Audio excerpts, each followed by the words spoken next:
Circle of Inevitability, capítulo 534. Sobre a montanha. Foi hoje, em meio à contemplação de Lumian sobre seus próximos movimentos, que ele pareceu sair de um transe de sonho. A lembrança de sua intenção de escrever uma carta para a Madame Mágica, agora esquecida, o atingiu como uma bala. A constatação foi mais perturbadora do que um ferimento no campo de batalha, causando arrepios na espinha e deixando seus cabelos em pé. Se essa situação tivesse piorado, ele poderia ter morrido sem nem perceber. Parece um déjà vu. É isso mesmo. Em Dardel, Lugano e eu havíamos negligenciado involuntariamente a opção de escapar. Estávamos procurando um pretexto para entrar na cidade e investigar a perturbação. Enquanto os pensamentos de Lumian corriam, uma revelação repentina o atingiu. A mulher que ele viu chorando no pássaro voador era a fonte da perturbação, um artefato selado humanoide que havia escapado de suas restrições. Depois de deixar Dardel, ela chegou a Porto Gatti e embarcou no pássaro voador. Ela poderia estar influenciando instintivamente as mentes daqueles ao seu redor, apagando pensamentos que poderiam representar uma ameaça? Mas isso exigiria que ela monitorasse as atividades psicológicas de todos no momento certo.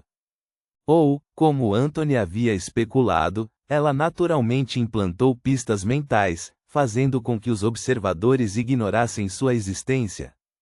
Mesmo se vislumbrada, a memória dela desapareceria mais tarde. Simultaneamente, qualquer comunicação com a consciência. Se eles acreditavam que a pessoa era um Beyonder de alta sequência, então eram. Os poderes de Beyonder da sequência seriam, ativamente, esquecidos ou abandonados. Essa classificação não foi determinada por ela, mas pela autoestima do indivíduo. Depois que ela desembarcou e parou de plantar essas pistas naturais e persistentes, as questões negligenciadas puderam ser lembradas por meio de outras conexões. Felizmente, o artefato selado permaneceu dormente no pássaro voador. Caso contrário, eu poderia ter perdido o controle e me transformado em um monstro. Além de mim e Ludwig, ela também teve um papel em assustar Divisor de Ossos Basil. É bem engraçado da perspectiva do famoso pirata. Escolhendo um navio mercante comum para saquear, Basil se viu diante de 3 ondas crescentes de malícia ao emergir, um ninho de vespas agitado em ação. Nesse cenário, ele não tinha outra escolha a não ser escapar. Os estranhos peixes navegadores da morte também foram atraídos pela presença dela? Inicialmente, Lumian sentiu um medo persistente, mas logo uma sensação de alegria tomou conta dele. Essa revelação confirmou que sua contribuição para as calamidades no pássaro voador foi mínima, assim como Aurora havia sugerido. Ao longo da jornada, apenas o incidente do bruxo demoníaco pôde ser atribuído a ele. Lumian poderia aceitar tal frequência.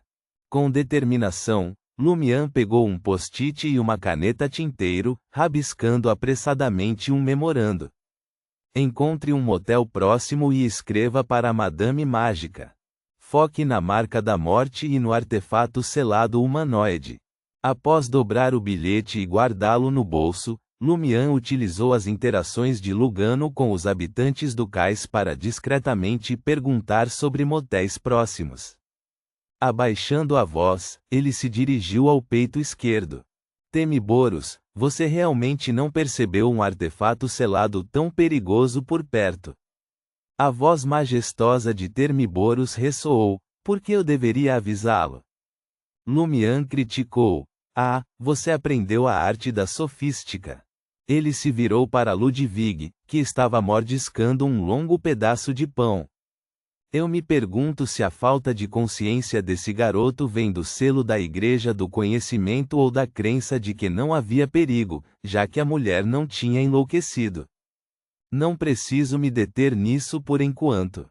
Desviando o olhar, Ele esperou que Lugano reunisse instruções antes de guiar Ludwig em direção à saída do distrito portuário. Porto Santa estava dividido, seus territórios fatiados em terços. Um terço fervilhava com as idas e vindas de pescadores, cercado por um vasto espaço aberto. Perto dali, 3 moinhos de gelo zumbiam com atividade.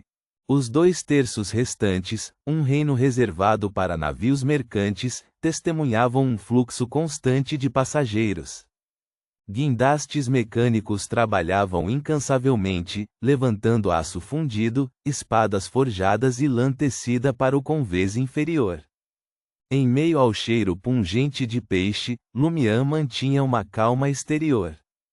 Às vezes, seu olhar vagava para a distante cordilheira. Outras vezes, ele examinava a fumaça preta e ondulante que vinha do sudeste, levada a favor do vento pela brisa. Encarregando Lugano e Ludwig de selecionar 2 candidatos cada, Lumian delegou a tomada de decisão. Por fim, eles se estabeleceram em um modesto motel chamado Solou. Em escocês, Solou é traduzido como Sol. Embora o reino Feynapotter não aderisse à fé do eterno sol ardente, mas sim venerasse a Mãe Terra, a prevalência da luz solar em seu ambiente resultou no uso frequente de palavras como Solou e Soros, luz solar, em vários nomes de lugares. Lumian tirou seu chapéu de palha dourado, protegendo-o do sol de outubro, e garantiu uma suíte com o dono do motel, uma pessoa alta, de cabelos grisalhos, com maçãs do rosto proeminentes e uma barba espessa. O custo, 1,5 risô de ouro por dia, ou 3 ver-d'or. As moedas oficiais em Feynapotter incluíam risô, seta e degan. A lenda dizia que antes da separação do reino das regiões Centro-Sul, a Igreja da Mãe Terra e a Igreja do Deus do Conhecimento e da Sabedoria governavam a Terra em conjunto. Ao contrário do sistema de libra de ouro não convencional do Reino Loen, a moeda de Feynapotter foi criada por estudiosos da Igreja do Conhecimento. Um risô equivalia a 10 setas, e um seta equivalia a 10 degans, denominados como 5 degans, degan inteiro, meio degan e 1/4 de degan. Atualmente, um risô custava aproximadamente 2 ver-d'or, fazendo com que 12 risô fossem equivalentes a aproximadamente 1 libra de ouro. Tendo trocado por 1000 risô, Lumian tinha em sua posse uma variedade de setas e degans. Após pagar a conta e subir para seus aposentos, a atenção de Lumian foi atraída para uma jovem garota com longos cabelos castanhos e sardas entrando no estabelecimento. Ela cumprimentou o proprietário usando o termo escocês para avô. O dono, com as maçãs do rosto tingidas pelo sol, abraçou calorosamente a garota, suas bochechas direitas se encontrando enquanto ele respondia com um sorriso e uma única palavra desconhecida para Lumian. Confuso, ele se virou para Lugano, buscando uma explicação com os olhos. O velho Delva disse: "É tão bom ver você, meu pequeno repolho." Pequeno repolho, Lumian repetiu, surpreso com o termo. Lugano, com suas sobrancelhas pronunciadas, olhos grandes e feições marcantes, perguntou confuso: "Você não sabe que há muitos descendentes de Dariege aqui?" Posicionado na escada do 2º andar, ele gesticulou em direção à parede externa. A cordilheira distante é a Cordilheira Piraeus. Vocês, pessoal de Dariege, preferem chamá-la de Cordilheira Dariege. Naquele momento, Lumian compreendeu a totalidade da situação. Isso fica ao sul da Cordilheira Dariege? Sudoeste. A Cordilheira Dariege fica a algumas horas de trem. No meio, você encontrará vastas planícies, pastos e inúmeras cidades e vilas, Lugano esclareceu enquanto subia as escadas. Como você deve saber, todo outono, pastores de Dariege e áreas próximas migram para as planícies do sul para pastar. Alguns se estabelecem, enquanto outros buscam oportunidades nas maiores cidades vizinhas, incluindo Porto Santa. Se você for para o Nordeste, escocês pode não ser necessário. Muitas pessoas lá estão familiarizadas com o inticiano. Eu tenho uma prima que era viúva inicialmente. Mais tarde, ela conheceu um nativo enquanto pastoreava e se casou com ele. Ela desistiu de pastorear e ajudou os pastores a desenvolver negócios relacionados a ovelhas, queijo, lã e muito mais. Eventualmente, eles economizaram o suficiente para começar um vinhedo. O marido dela valoriza as opiniões dela. Este pode ser um exemplo de homens de fé na Potter. Infelizmente, eu não sou uma mulher, caso contrário, eu poderia ter me convertido à Mãe Terra. Ouvindo as percepções de Lugano, Lumian se lembrou de uma informação que Aurora havia compartilhado uma vez. A cordilheira de Dariege agia como uma barreira contra os ventos frios que vinham do sul. Consequentemente, a província de Gaia, situada ao sul da cordilheira Dariege, desfrutava de luz solar abundante e clima quente. Mesmo no inverno, as planícies e pastagens prosperavam com grama exuberante adequada para pastagem. Lumian sentiu que esse conhecimento havia se tornado dinâmico, formando uma rede que lhe permitiu compreender as características geográficas e climáticas de Porto Santa e sua região nordeste. De repente, outro pensamento cruzou sua mente.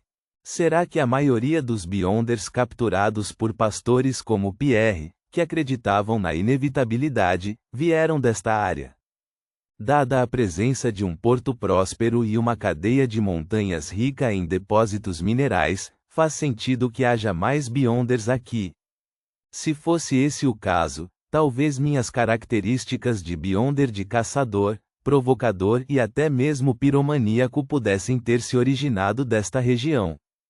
Estou aqui agora, porque sinto o cheiro da inevitabilidade. Lumian respondeu casualmente à informação de Lugano. Quantos filhos sua prima teve? 3, respondeu Lugano. Se ela não tivesse gerado filhos, seu marido teria sido tão obediente? Lumian, ciente das crenças da fé da Mãe Terra, ouviu sobre esses assuntos com os pastores que frequentavam os pastos.